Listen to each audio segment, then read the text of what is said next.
Ita for telling a guy to shut up during a job interview? I was interviewing this guy for a very good software engineering position. He passed the first round, and both I and everyone involved in the second round really liked his resume and experience. On paper, he had everything we were looking for, and honestly, this looked like a life-changing opportunity for him. Then he shows up, very serious, and not smiling at all. I'm used to that in tech interviews, and I understand it can be an intimidating environment. We did a round of introductions, and then he opened the interview by saying, "Let me tell you a little bit about myself." We said, "Okay, go for it." He started talking about his personal and professional background. After about 3 minutes, I jumped in to ask a follow-up question based on something he mentioned. He replied, "I will answer. Just give me a moment," and continued talking. A coworker jumped in with another question,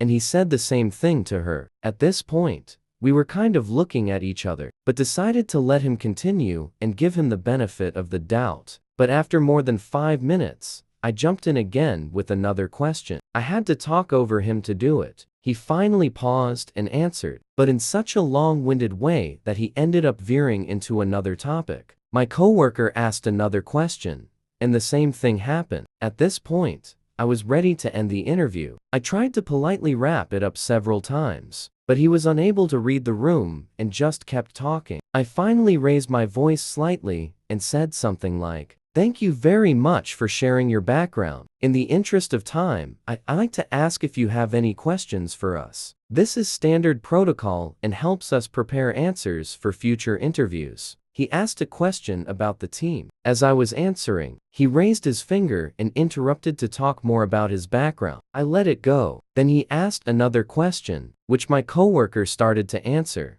but again, he spoke over her to talk about himself. I tried once more to interrupt politely, but he kept talking. At that point, I was done. I said, "John, you really have to shut up and listen." He was surprised, as was my coworker, but he finally stopped talking. I continued, "You walked into this room with a 99% chance of getting the job. Now that chance is 0.